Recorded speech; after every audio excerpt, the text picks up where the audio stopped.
Babaeng madaming tato, madaming trauma, at sexual experiences nga ba? So yan yung ating i-analyze ngayon kasi ito yung nagte-trending ngayon sa social media, sa TikTok tungkol dito. No? So ikaklaro ko lang. Kasi baka madaming maniwala tungkol dito ng mga kalalakihan. So ikukorek lang natin, no?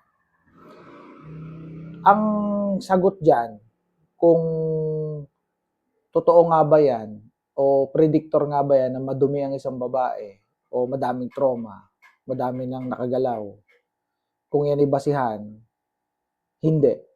Hindi yan basihan. Kinokorek ko lang kasi yung iba for the views ay ginagawa ito, which is nakakalason ng isipan at utak ng mga kalalakihan.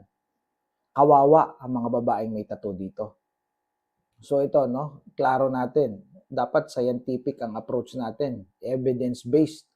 Hindi po pwede yung opinion at haka-haka lamang dahil mahirap ito. Makakaapekto to sa ating society. No, magki-create ito ng stigma. Magki-create ito ng pagpapatuloy ng stereotyping na tinatawag, no?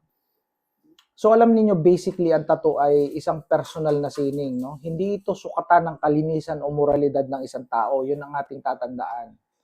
No? So nangyayari kasi ito kung bakit ito ay nagiging predictor o sinasabi na kapag daw may tattoo ay predictor daw ito na ang babae ay madaming trauma at maraming karansang sexual, maraming nakarelasyon, no? Madaming mga damages, yung tinatawag nila na emotional damage.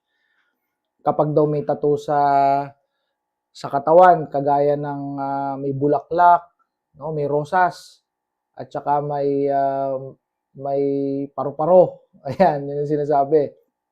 Ay delikado daw yan, wag daw papatulan o wag aasawahin, wag jujuwain kasi madumi daw yan. Well, ang tawag dyan sa ginagawa ng mga naggagawa ng content na yan ay stereotyping. Bakit? Saan nag-ugat ito? Ano ang pumasok sa utak ng mga gumagawa nito, yung mga nag-i-express nito dyan sa social media? Kasi nakita nila na marahil ay rebellion ito. So, ito ay nakikita nila na pagka may tattoo na ganyan ang babae, meron niyang rebellion. No? May ano yan, may mga trauma yan, may maraming naging lalaki yan at nagre-rebelde yan. No? Sa society, nagre-rebelde yan sa mga kalalakihan. Kaya nangyayari, iniuugnay yung tattoo yan sa mga rebellion, yung tinatawag na rebelyoso. No? So, hindi ito tama na maging basihan ito ng mga kalalakihan. So, maling akala ito. No? So, na ang mga babaeng madaming tattoo ay mapusok. No?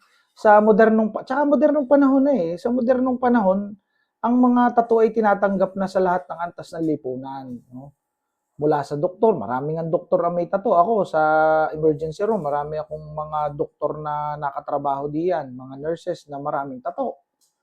No, mga teacher, no, may kilala ako mga teacher na madaming tattoo, mga magulang na matitino, na maayos ang pamilya, babae na, wife, na maayos, maayos na ina, madaming tattoo.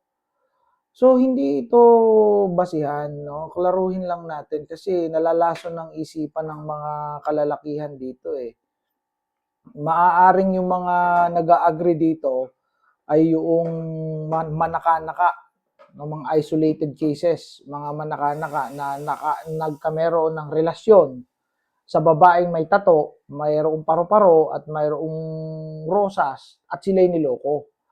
Pero yun ay hindi yun malaking predictor na yung mga babae na makikita ninyo dyan sa mall, makikita nyo dyan sa school o sa workplace na ay ito, ang sabi doon sa TikTok o sa social media, pag daw may rosas, red flag yan. Pagka merong paru-paro na tattoo, red flag yan. Well, sasabihin ko sa inyo direktahan, hindi yan totoo. Irespeto natin ang mga kababaihan. May tattoo man yan o wala. Kung ang tattoo niyan ay isang katerba, punong-puno, parang bordado, irespeto natin. Hindi natin dapat sabihan na siya ay madami ng nakatali, madami ng trauma, no? So, hindi dapat ganun. Cut. So, tayo, mga kalalakihan, ang magdudulot ng trauma sa mga babae na may tattoo, no? Kapag ganyan, tayo ang magdudulot kapag ating in-stereotype sila. So tayo ang cause ng trauma kapag ginawa natin sa mga kababaihan na may rosas at may paru-paro na tattoo, no? So hindi ibig sabihin may trauma sila o marami silang trauma. Okay? So tayo ang maglalagay ng trauma pag ganun ang inisip natin sa kanila. So magkakameron sila ng maraming trauma kapag kainisip natin na sila ay ganun. Take away ko dito, wag ganun, boys. Wag nating stereotype ang mga kababaihan na may tattoo. May tattoo man yan o wala, irespeto natin sila. Bordado man ang katawan niya ng tattoo, irespeto natin sila. Pigilan natin ang ating isipan na mag-isip ng masama, no? Tayo ay mag-reframing ng ating iniisip sa mga kababaihan. Dahil hindi yun ganun. Huwag kayong magpalason sa mga content creators, mga influencers na gumagawa niyan. Wag. See you in my next content. Bye for now.